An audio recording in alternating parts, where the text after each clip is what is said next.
Hey, welcome back, everybody. It's time once again for Closing the Wealth Gap. The one show, maybe the only show that shows you how to close the wealth gap in your own life with the man who's done it for many, our wealth coach himself, Tyrone French. Hey, Tyrone. Hey, everyone. Welcome to another episode of Closing the Wealth Gap. I'm your host, Tyrone French. Hey, just want to say that I left the airwaves for a little while. It's really good to be back. I'm glad to be back. I had some personal issues and health issues and family issues that I had to take care of. But again, the Wealth Coach is back. And what I wanted to talk about today is I just want to take a few minutes. Rarely do I ever just have a podcast where it's me talking to the audience. I normally, Paul and I are normally having a great conversation, Paul, my station manager, or I'll bring in a guest. Didn't want to do that on my return show. I just wanted to sit down, have a conversation with the audience. And this is what I like for you guys to do, though. I want you to be interactive. I want you to download my personal app and get in contact with me as far as answering your questions. Basically, you can go to TyroneFrenchApp.com. That's TyroneFrenchApp.com, or text Tyrone French to 36260, or go to my website at TyroneFrench.com and just leave me a message. Drop me an email. You can make it as short as long as you want. And if that fails, just call. I have a toll-free number. Just call 877-296-5192. Again, that's 877-296-5192. It's a message service, so 24 hours a day, 7 days a week. If you find yourself up at night, 2 o'clock in the morning, worrying about how you're going to get through the next day or your personal finances, give me a call. Give me a call. And one of the things I really stress as far as my business, as far as being a service or a resource to the community. And when I get to the point where I feel like I'm not filling that mission or fulfilling that mission, I'm going to stop doing this. With me being off the air for so long, it just gave me a chance to really think about what's going on and look at the state of our economy, but also the state of our personal economies. Because I'm finding myself in conversations where people they're so worried about what's going to happen. My mortgage. How am I going to pay my mortgage? How am I going to pay my car payment? Now I have student loan debts that I hadn't paid on those debts in years. Now all of a sudden my budget based on my personal economy was at a certain dollar amount. Now I got this other variable that's going to hit me based on a student loan debt that I can't even get rid of in bankruptcy. And so what do? So I'm getting all these questions. I'm getting all these phone calls. And first thing I want to tell people is change your perception based on what your reality is. And I'm going to say that again. Change your perception based on what your reality is, what you're experiencing right now. Because what you believe, that's exactly what you're going to manifest. And so let me give you an example. If I'm constantly telling myself, I don't believe it. Something great happens. I don't believe it.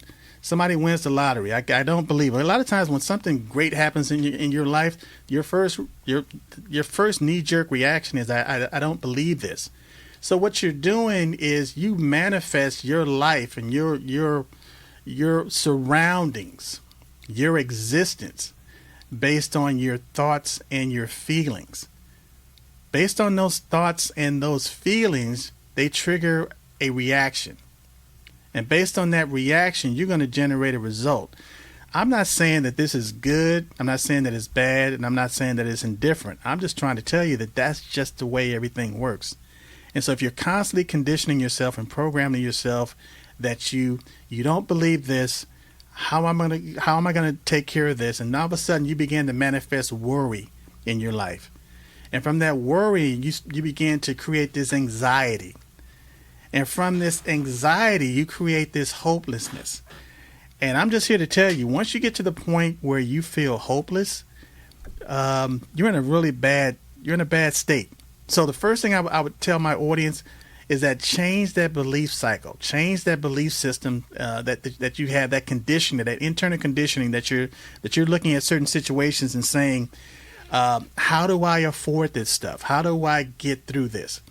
Now, I'm going to tell you why I decided to do this show and make this show just so plain and so ordinary, because one of the things we don't do on Closing the Wealth Gap is we don't edit this show. So I give you all the mistakes, all the misspeaking, all the, as far as, incorrect words. I don't edit any of this stuff out of my show. And the reason, when I first started doing this, I said I wanted the show to be conversational. And a lot of times you're talking to somebody and you're having a conversation, you're not talking from a script. You're just talking from your heart. So I'm sitting down in the studio right now, just having a heart conversation with you guys. First of all, I want you to know everything is going to be all right. First and foremost, you've made it through things worse than this. And, I'm not telling you that everything is going to be hunky-dory and everything is going to come up roses, because life happens.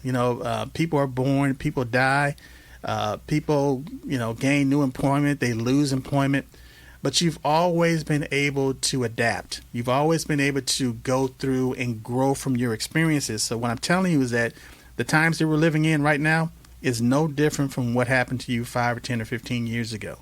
And the thing is, you had to go through those things. You had to adapt to those things in order for you to grow and to learn and to be the person that you are today. But one of the first steps and one of the first strategies that I'm going to give you guys today is kind of unorthodox. It's something that a lot of people are going to frown upon or poo-poo on. But I think it's something that's necessary in this time, because in drastic times, you got to do drastic things. We live in a country where we celebrate some type of holiday almost every month, if not every week, and it's not every day. We celebrate birthdays, we celebrate Memorial Day, Veterans Day, 4th of July, Christmas, Easter. And all of these things are programmed in our psyche as far as we have to do these things based on peer pressure. And we don't really have a holiday in the United States where it's not where kids are not associated with these certain holidays. And so even the example that I like to give is like Ronald McDonald or McDonald's. And McDonald's back in the early 60s, late 60s, early 70s, they came up with this concept as far as Ronald McDonald's and getting kids to really buy into the McDonald's experience. Well, how do you get the kids to McDonald's? Well, the parents had to take the kids to McDonald's.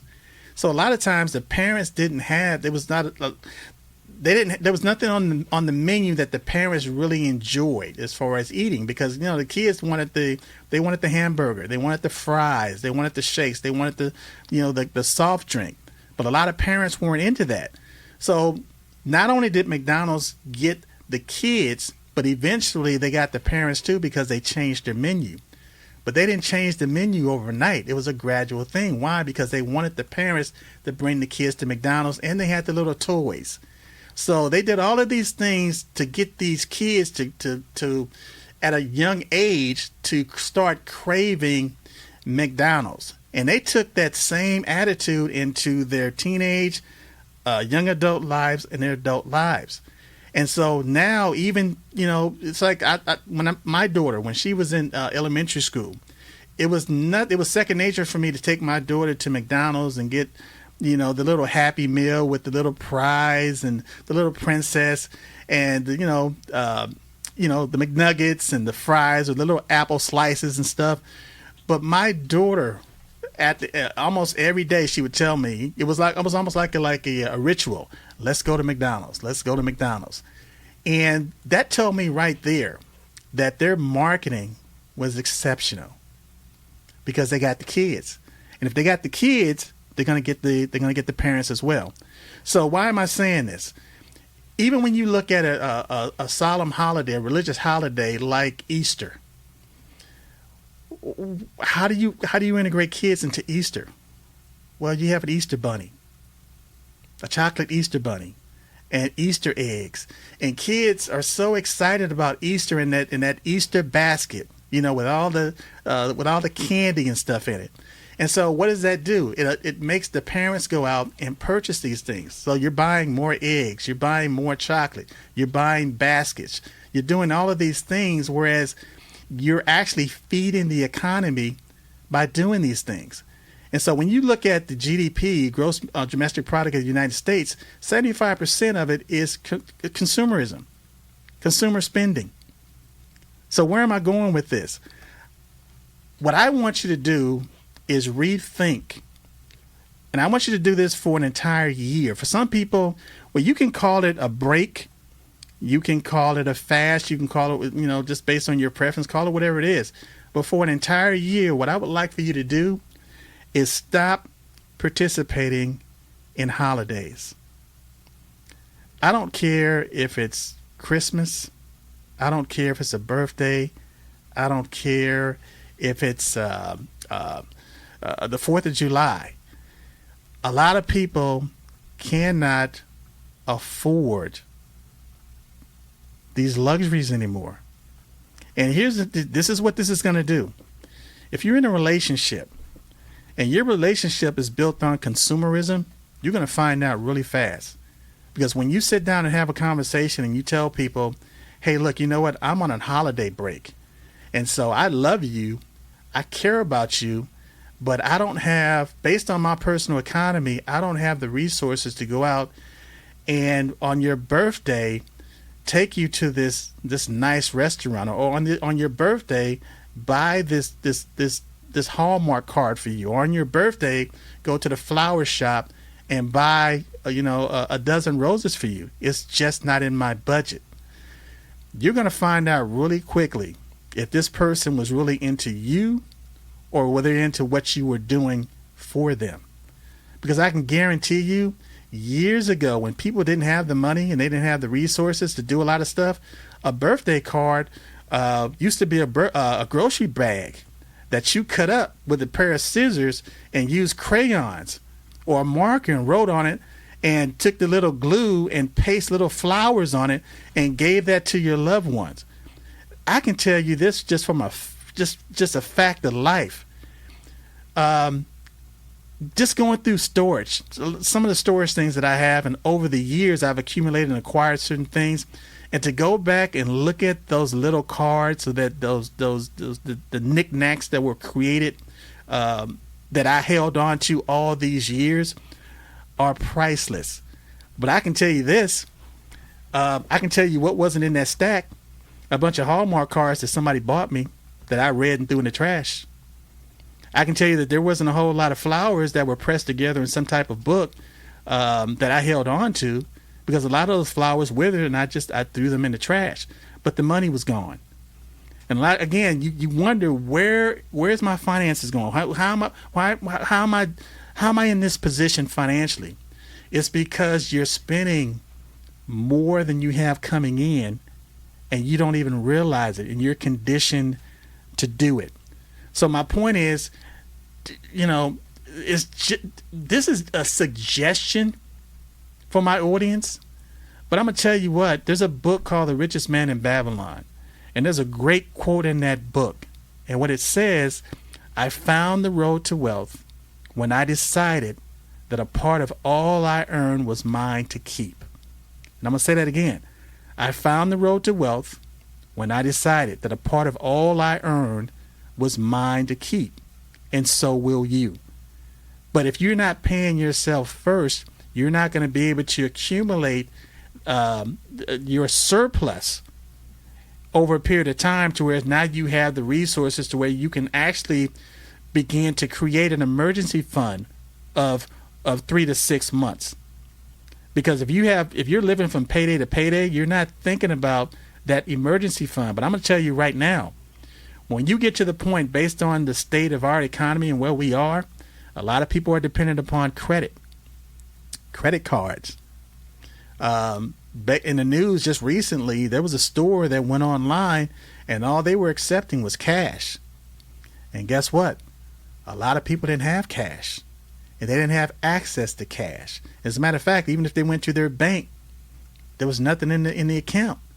So the only thing that they could do, they could, if you don't have that cash and you're trying to depend on a credit card in time of needs, and they shut that credit card off, you're going to find yourself in a world of hurt.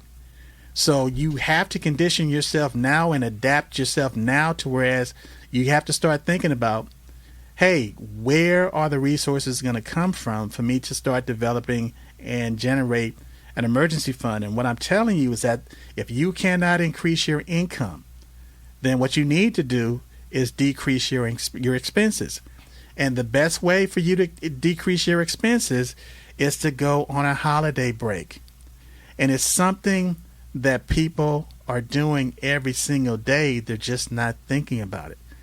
I can go to social media and look on any social media platform, and all you see are birthday wishes. Happy birthday this, happy birthday that, the conversations, you deserve it, one more year, yada, yada, yada. But at what expense, at what cost are we telling ourselves and falling into these paradigms that, with so many things happening in society today,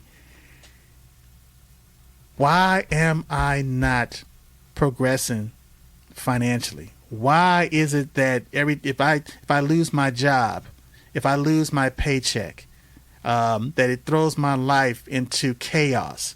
Why is it that somebody can present me with saying, okay, I work for the government.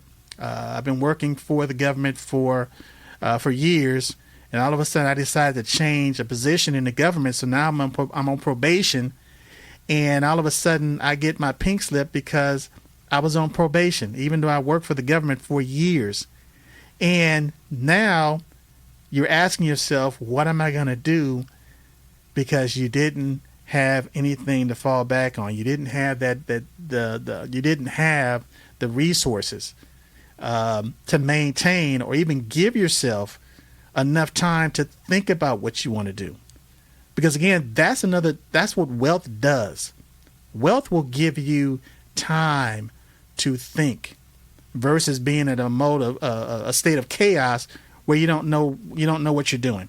So let me give you an example. In the Bible, you had this guy named Joseph, and Joseph could interpret dreams. Now, I'm not going to get into the whole story of how he found himself in prison. You can read the Bible, and I'm sure you have family members that can explain the story to you.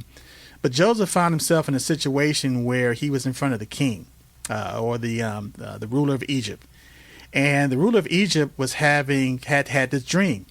And nobody could interpret the dream, and suddenly they found out that they had this guy in this prison, in the dungeon, that could interpret dreams. So Joseph found himself in front of the Pharaoh, and so Joseph was able to interpret the dream for the Pharaoh. So the interpretation was this: based on having 7 fat cows and 7 lean cows, and the lean cows turned around and ate the fat cows. So what he was telling you was that you're going to have 7 years of drought.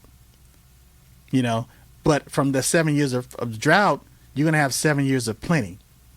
So the issue was actually it was 7 years of plenty and then 7 years of drought. My point is, in times of when you're in good times, and times are plentiful, and times are abundance, those are times that you're supposed to be storing up. But we don't do that as a society. You become more of a consumer in good times. So you begin to spend all of that money, so that or your resources. So then when the 7 years or the time of plenty comes, there's nothing there.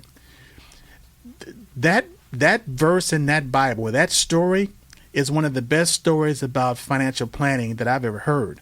Because what it's telling you to do is, when you look at what happened to Egypt, in those 7 years of abundance, what they started doing was storing up all the grain, and they stored up all this grain.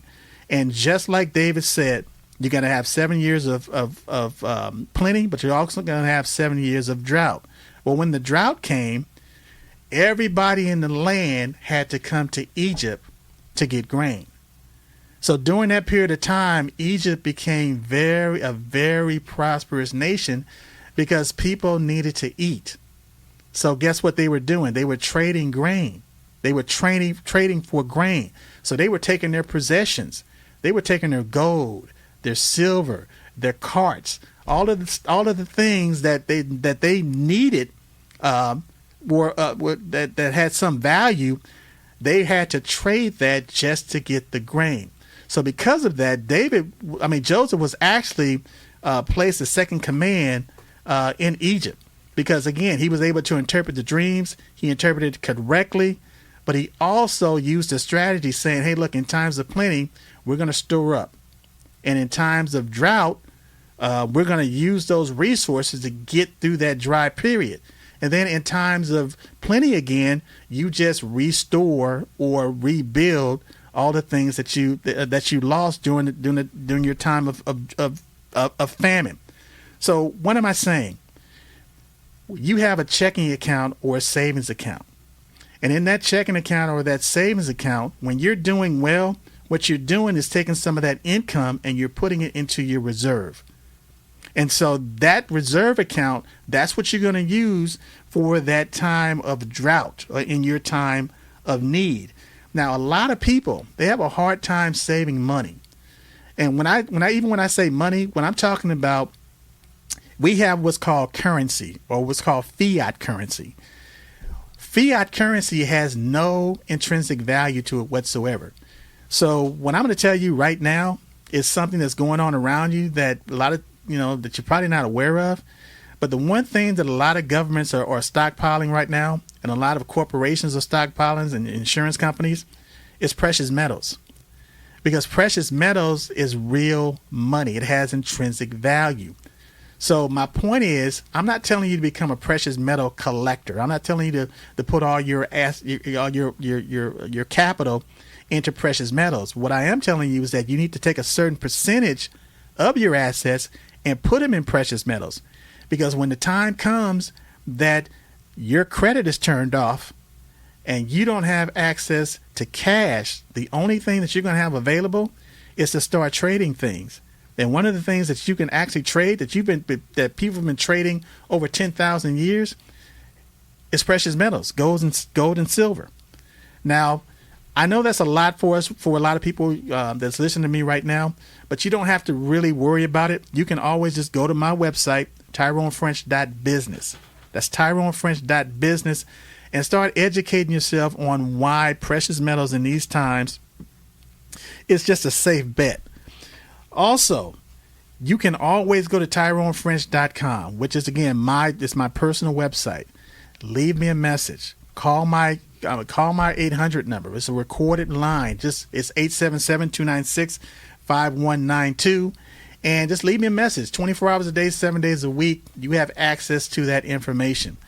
But what I really want you guys to understand is if nothing changes, nothing changes. And we're in a time right now where I don't want people to panic, and I don't want people to believe that the sky is falling and there's no hope. What I'm telling you, though, is that you really need to adapt. And based on you adapting, you're going to get through this situation.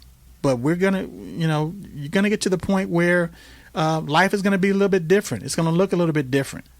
And like I said, if you decide to go on this 1 year break, this 1 year fast, and just call it a holiday break or a holiday fast, you're going to find that you have more resources that you can put together towards your store, your side fund, your savings, whatever you want to call it, so that now once it gets to a point, you can literally start using that money to create your own income. And I'm going to tell you right now, the name of the game is income. And so you want to create income producing assets. I've been saying this for years. And if you don't have income producing assets, then guess what? You are the income producing asset for somebody else. So you're in a perfect time to realign yourself with how you want to build and how you want to carve out your personal economy. Because the way you go, and again, it may not seem important, but when you're dealing with your personal economy, then guess what? That's a representation of your community's economy. And from the community economy, that's a representation of the city's economy. And from the city's economy is a representation of the state's economy. And from the state is a representation of the nation. So as the people go, because again, power has always been in the hand of the people. As the people go, so does the nation. And again, it's not a mistake that 75% of the United States GDP is based on consumerism. So again, I'm going to make myself available. I'm Tyrone French. You can always go to my website, tyronefrench.com. And here's the thing. This is what I want you to know, and keep this in store. Tyrone French is closing the wealth gap.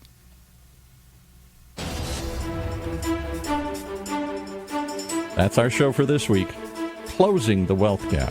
The one show, the only show that shows you how to take control of your financial future. Right here in Orange County's only community radio station, OCTalkRadio.net.